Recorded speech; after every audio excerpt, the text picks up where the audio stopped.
I'm Mike AD, and welcome to the Delta League Podcast. Week 15. We've got 4 weeks left until the Wheel of Fire tournament starts. 1 more team has qualified for the Wheel of Fire, and 2 teams have been eliminated. In addition, the 3 new expansion teams have been chosen. More on this big announcement later. Now, let's move on to the action. Starting on Monday, where Salt Lake City is hosting Montreal and Miami. And in this one, Montreal wins it. Montreal 36, Miami 24, Salt Lake City 13. Now, Montreal player Lalo Celli, who's out with a broken kneecap, a torn ACL, and a suspension, has added 1 more injury to the list. On social media, he revealed that he has also lost a tooth. I think Tutankhamun himself had less bandages. Anyhow, this story ends like the rest. Celli showed up to the game in Utah today. Officials should be on high alert anytime this happens, so Swarm player Felix Kolb accidentally hits Celli with some spit. It was definitely an accident, but Lalo must have been raring to go because Celli takes immediate exception, gets up, goes after Kolb, walking boot and all. Suffice it to say, Celli has another black card, and Kolb gets the yellow card for spitting on an opponent. Now, and came out after the game and publicly apologized actually for it. But Celli will be dealing with the consequences of this for a while. He's collected his 3rd black card, and as a result, he's gone for 9 games, which means most of next season is already gone. Now, in addition, Swarm player Eddie Doherty retired this week, citing that he cannot perform at the level of his own expectations, and injuries cannot allow that any longer. This only proves that things are worse than they appear in Salt Lake City. Nobody wants to play there. They'd rather retire than play any longer. In addition, you know that things can only get better for the Swarm. Now, for Salt Lake City, nobody mustered jack shit. For Montreal, it was Edwin Milligan with 10 goals and Stefan Greiss with 9 blocks. For Miami, it was Kipper Grimmett with 8 blocks and Maximus Brown with 6 goals. And in the end of this one, Montreal picks up the 4 points. Miami, 2 points. Salt Lake City, once again, jack shit. Now, let's move on to Wednesday's afternoon game where Chicago is hosting Toronto and Atlanta. And in this one, Chicago wins it. Chicago 35, Toronto 17, Atlanta 14. Toronto player Gord Maurer had a violent altercation with his coach this week. It was so severe that the 2 had to be separated. As a result, Maurer was been suspended for 4 weeks by the club, which means if the Towers don't make the Wheel of Fire tournament, his season is finished. Now, fans want the Towers to trade player Devlin Hannibal. What was it last week? The fans wanted North Malikian to be traded? I just love these armchair general managers. Imagine what the league would look like if it was managed by Joe Blow. Probably better than Atlanta's been managed, I can tell you that much. Now, Star Palmer had an altercation with another lady in this match. Her name is Atlanta's Jamie Ekstrom. It got pretty bad as they battled all throughout this game. Eventually, Palmer gets thrown to the ground. Ekstrom gets black carded, Stomparmer gets back up, shoves Ekstrom, instant yellow card, and the ladies go to the sin bin. Now, Atlanta captain Gerard Sredell, who's supposed to be out until after the Wheel of Fire tournament, has made a remarkable recovery from his Achilles tear. He'll be back next week. It's too bad Atlanta needs so much more than just Sredell in the lineup, because this will make a modicum of difference. Now, for Chicago, it was Finn Wehrle and Evan Parawal with 9 goals each, and Star Palmer with 6 blocks. For Toronto, it was Lyles Houston with 6 goals. And for Atlanta, it was Jamie Ekstrom with 6 goals. And in the end of this one, Chicago picks up the 4 points. Toronto, 2 points. Atlanta, nothing again. Now, let's move on to the Saturday matinee game where Denver is hosting Los Angeles and Philadelphia. And in this one, holy shitballs, there's a 2-way tie at the top. Denver, 50. LA, 50. Philadelphia, 23. One of the highest scoring games in the history of Delta League. 3 teams combined for 123 points in 48 minutes. Now, bad news for LA, as newly acquired player Chip Chiozzi broke his fibula. Now, this occurred on a dirty play by Denver player Laura Greco. She got ejected, and Chiozzi, he'll be walking in a boot for 6 weeks. His season is now toast, and LA's chances of making the postseason drastically went down. Then the LA team goes ballistic, and the official warns the Fallen Angels, but a few minutes later, rookie Keith Ogilvie probably scores the goal of the year, and the LA bench just swarms and mobs him, causing the official to issue a bench minor to the entire team for delay of game. This renders Clark Crepeau unavailable for 1 week as he passes the 4 yellow card marker for the first time, making LA's situation even more perilous, with even more players on the edge of 1-game suspensions. When they rebrand this team, maybe they should just strip the cupboard bare and start over. This team needs an old priest and a young priest. Now, Griffin Bricker suffered a hip flexor. He'll be gone for 1 week. And add that injury to the plethora of suspensions, it just puts Philly's postseason chances in jeopardy. Now, after this game, Denver player Ray Rogers came out and said he wants to fight Shred player Steve Fotopoulos. He's apparently a coward and a pussy, and I want to fight that cheap shot artist in a cage. Fotopoulos could not be reached for comment. Now, For Denver, it was Larry McMaster with 16 goals. For LA, it was Chip Chiozzi with 11 goals. And for Philadelphia, it was Suzuki Sato with 9 goals. And in the end of this one, Denver picks up 3 points. LA also picks up 3 points. And Philadelphia, once again, gets nothing. Now, let's move on to Memphis, where the Pharaohs are hosting Detroit and Washington, and Memphis continues to stay hot. Memphis wins. Memphis 35, Washington 32, Detroit 25. Detroit players Chris Hines and Rad Marnane got yellow-carded in this match, along with Washington captain Farley Greenlaw, who got shown the prize behind door number 1 for general assholery.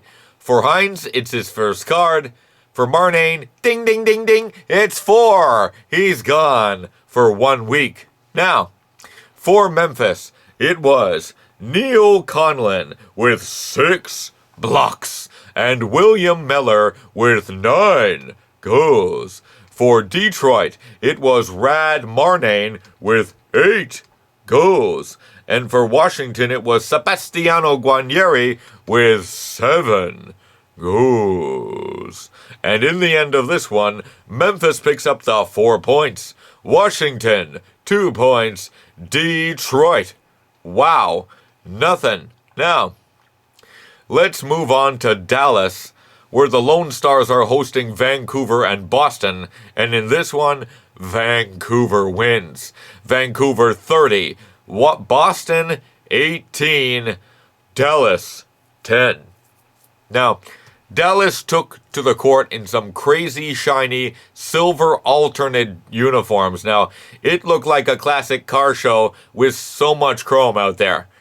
Let's hope they keep these. That's frickin' wild. Now, Boston captain Mike Brenton will look at himself differently every morning from now on, thanks to Vancouver heartthrob Romeo DeRosa, who tripped up Brenton and really busted his nose up. Bad. It's freaking hideous. Now, kind of like, Brett Hull's nose. 2-week healing time. Nasty.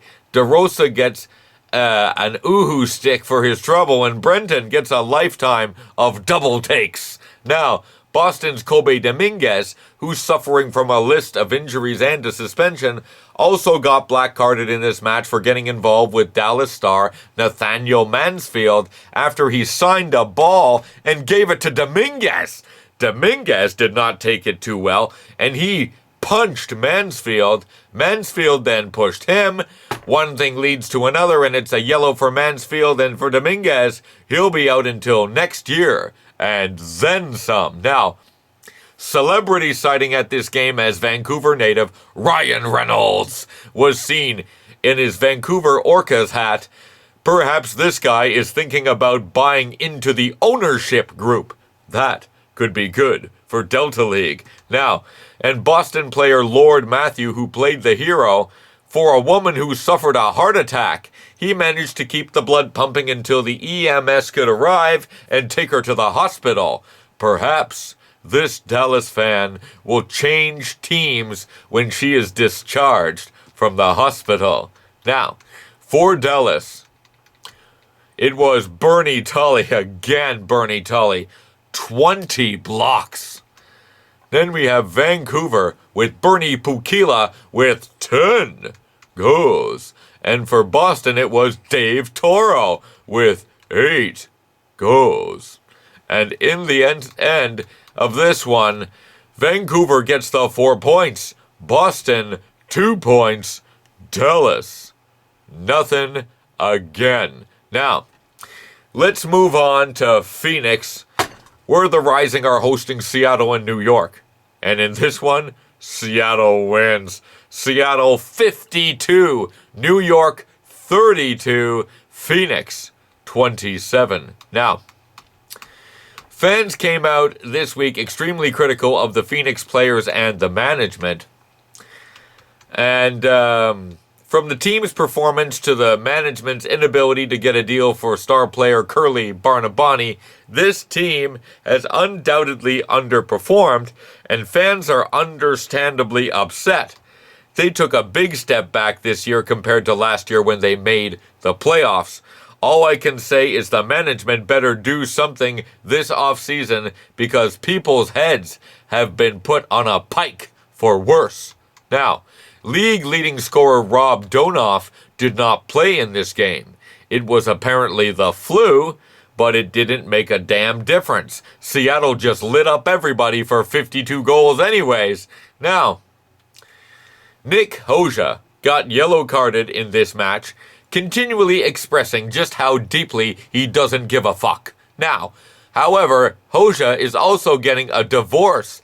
Let's see how much of a shit he gives now. Spousal support is a bitch. Now, Carlo Flamia was not harassed by a drone in this match. He was harassing the cheerleaders with his own drone from the bench. Apparently, this was all in good fun, but let's next time spend practicing scoring instead of scoring with the cheerleaders. Now, for Phoenix, it was Jackson Truman with 6 blocks. And Carlo Flamia with 7 goals.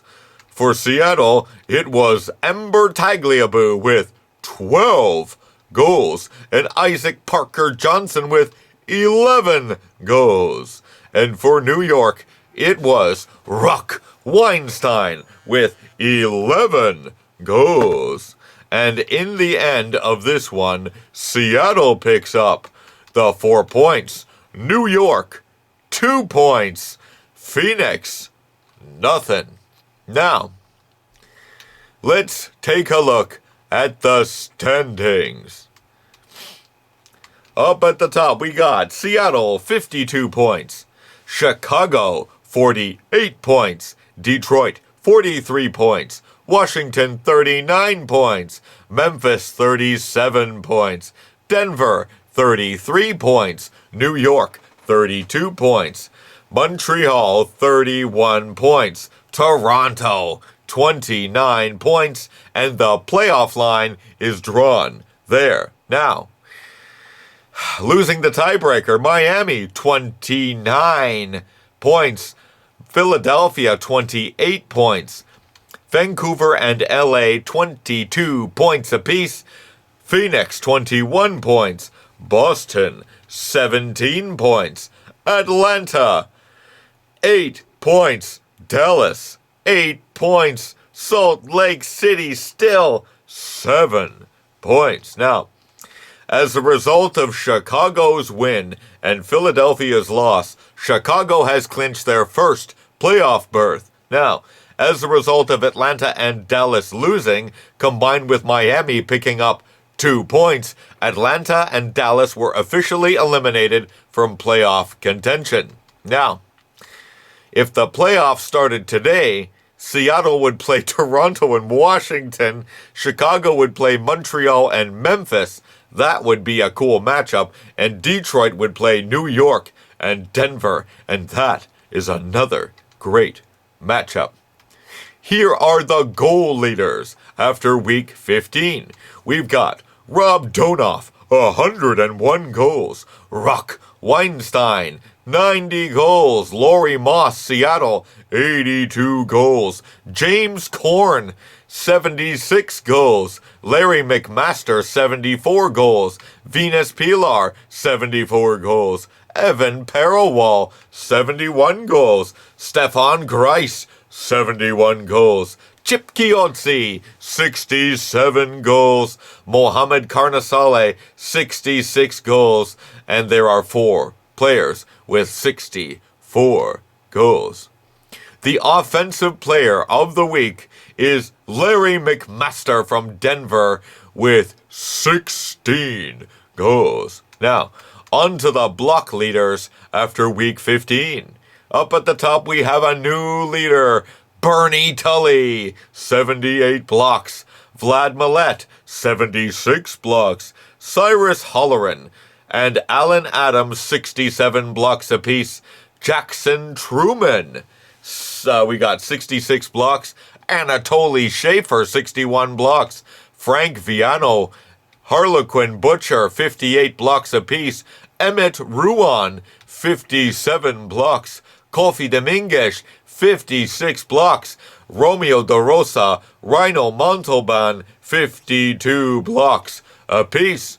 And the defensive player of the week is Bernie Tully from Dallas with 20 blocks. Now, here are the leaders in GXB rating after Week 15.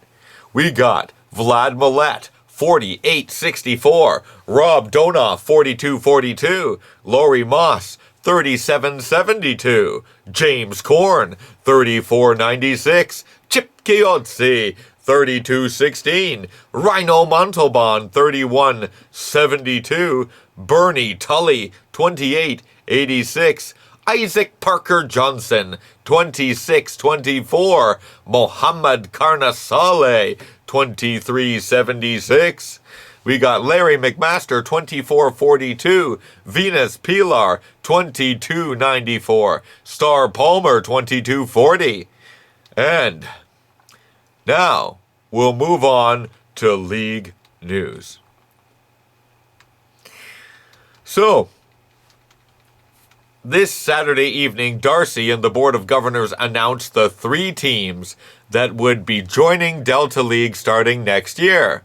And the franchises go to rolling Portland, Las Vegas, and Baltimore. And if these are the brands that these groups are going with, wow, they are going to sell some jerseys. Now, this week, Atlanta rookie Jude Tesla made it publicly known that he would like to be traded out of Atlanta. Based on what Atlanta did to acquire Tesla, they have to be insane to acquiesce to this request. Tesla is the centerpiece of the rebuild of the Inferno. They have to be stupid to do this, but then again, look at their previous moves. The Rats will be itching to get off this sinking ship the minute the regular season ends. So expect Tesla to stay, and a lot of chum is going to be tossed overboard. Now, Salt Lake City captain Alexander Farner has come out and said he's suffering from sex addiction. He said all the groupies and casual encounters he's had has been absolutely insane, and after the season he's going to seek treatment. Like, where is he going to go? A convent? This is the first Delta player to admit to such a thing. Now we know why he's having problems playing. He's thinking about Punani morning, noon, and night. I wish I could feel sorry for him. Now, Toronto assistant captain Carol Cavanon says she was pulled over and assaulted by a police officer this past Thursday. Cavanon claims that the officer must have been jealous of her ride because I wasn't doing anything wrong. She can't be charged for driving while black because she's white, and she's not even speeding or swerving. In the end, the officer ended up patting her down, and she claims the officer touched her inappropriately. Now, as for Denver's Ray Rogers trying to goad Shred player Steve Fotopoulos to go one-on-one inside the octagon, Steve Fotopoulos said, "There's no way I'm getting locked inside a cage with that animal. He's a bully and a rage monster, and he's not even in my weight class. It's idiotic, and I refuse to fight this dude on his terms.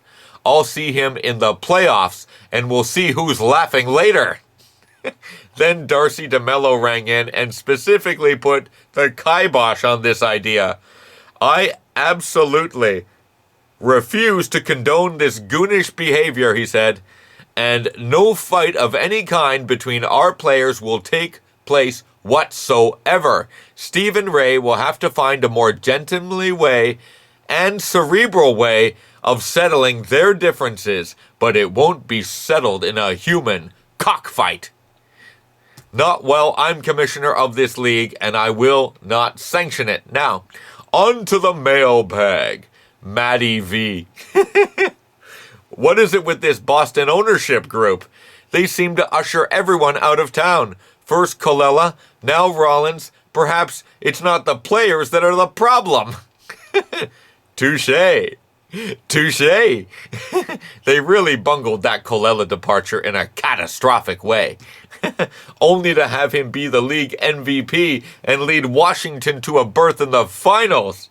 Now, granted, Rollins was no saint, and we can't excuse his behavior, but wow, does this ownership group need a swift kick to the testicles. Now, 24/7 Jello shots. You have to convince me that some of these teams aren't tanking.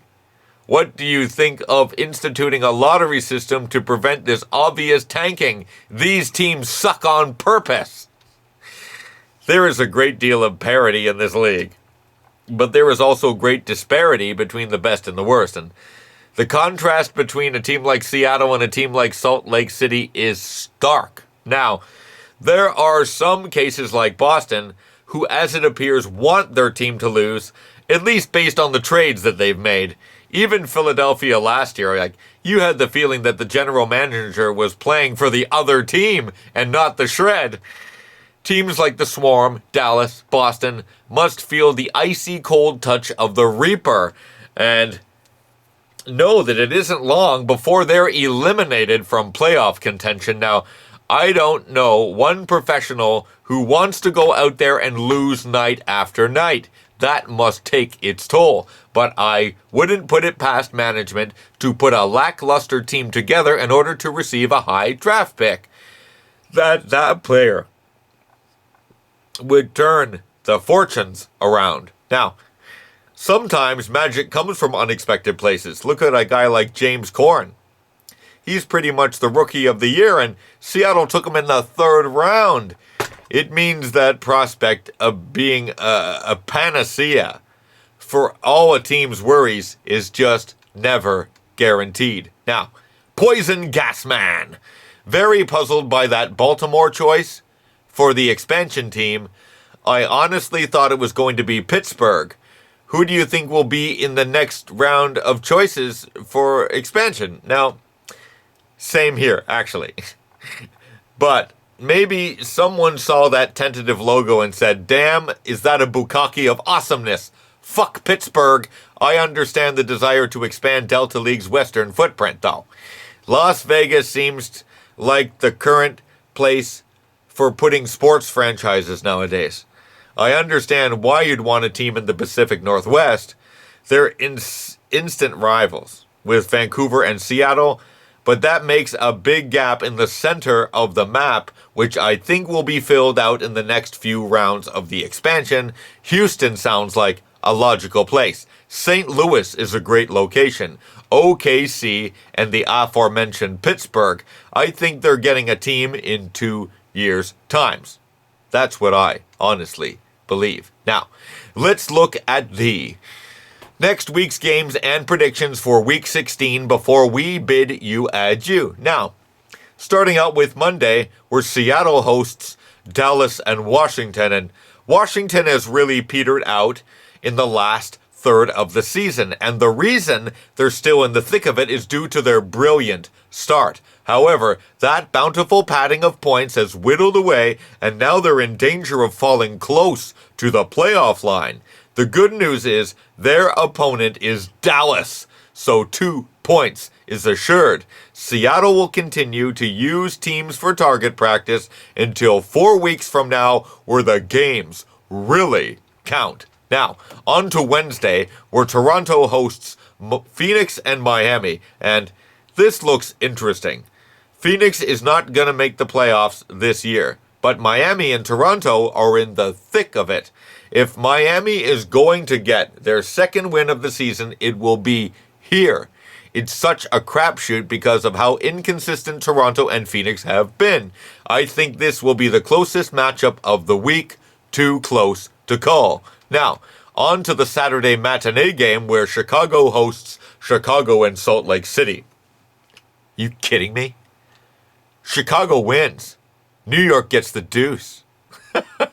Now, on to Philadelphia, where the Shred are hosting Memphis and Detroit, and Philadelphia needs this win. But Detroit also needs this win if they hope to cement their spot in the Wheel of Fire. Memphis has been running like a freight train for the past month, and I don't think either of these two teams can stop them. Memphis looks like the true dark horse come 4 weeks from now. Philly is just hobbling into the playoffs and very well might not even make it at all. The Pharaohs for 4. Now, we've also got Boston hosting Denver and Montreal, and Denver put up 50 goals last week. And we only got 3 out of the 4 points. This week they win.